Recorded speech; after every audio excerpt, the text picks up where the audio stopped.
That didn't make it easy for me. Because sometimes you went, I'll never forget voting against the cigarette tax increases. Fellow pastors would come say, hey, Walberg, what are you voting against cigarette taxes? Dirty habit? You're a preacher, you're not a smoker. I said, yeah, but Article 1, Section 1 says all political powers inherited to people and government is instituted for the equal benefit, security, and protection. Does that include cigarette smokers? Oh, yeah. I said, how can I vote for that little tax on a little group of people, and then when they come and they say, we're going to tax blue-eyed, Scandinavian descent, conservative Republican legislators? I stand and say, you can't do that. That's unequal protection. Well, you voted against cigarette people. I mean, you get the picture. It was a tough vote. But nonetheless, I think that's why the Constitution is there. So we follow it, and then all of us are treated justly. Even if it's a little higher level of step, some of us have to step up to get them. At least the justice is there. Flat tax. I support the flat tax. In fact, I co-sponsored it. I favor the fair tax because it gets the IRS out of our life. It allows me to choose to the degree how much I pay or if I pay it at all.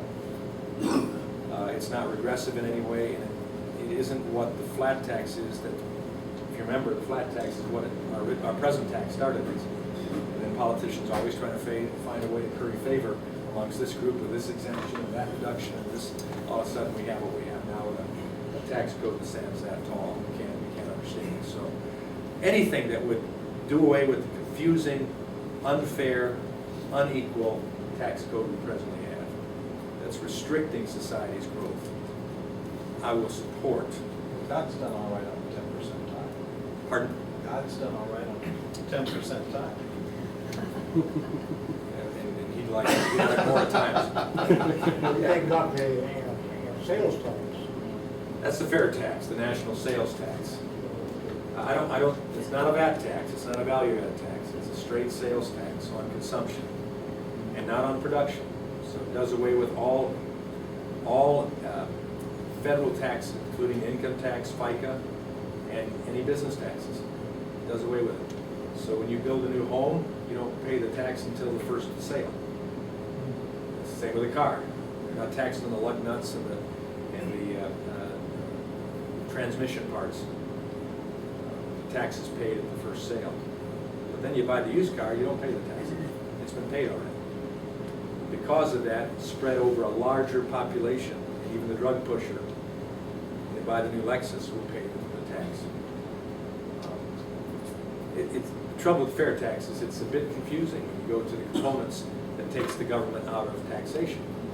And so people say, well, I encourage people, get Neil Bortz's book on the fair tax and read it. Be a good way to get out of the recession. Makes it simple.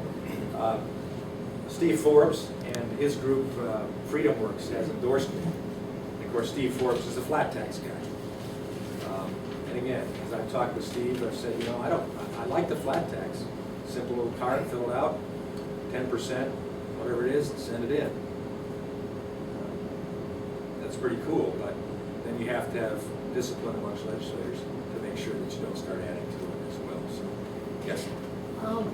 Supposing you get back to Washington, D.C., and I hope you do, what can really be done to fix the mess that has happened with health care? What can really be done, actually, to repeal the law? The first thing is that guys like me, and those that are in Congress right now, we've signed a pledge to repeal and replace. You don't simply say no and repeal it. You got to replace it. And I already told you my proposal, which was the Republican. They took those priorities in my plan and took it to the president at the summit. Paul Ryan and Roscoe and Mike and Dave Camp from Michigan. But you start out next term, when the president is still the president. Right. You start out by simply, I say simply because it's not complex, you don't fund it. You don't fund any implementation. And if we would happen to get a majority in the House, Republicans would, we could actually do that and stop. Yeah, take it, any budget bill, funding bill starts in the House. So we don't offer funding for implementing the component parts that begin to start being put in place in 2013, 2014. If the president can't sign a funding bill for that, there is no money. Now, does that say that he takes some strange power in his hands that is yet aforementioned in the Constitution. Who knows? But then you at least have a majority in the House that hold hearings on it, Right. unlike what we have now. And point out to people that this is unconstitutional, which we will not allow it. And then we call the courts in on those issues. But first you start by not funding. And it only takes one House to not approve a funding bill. And the President doesn't get it to sign. That's the first step.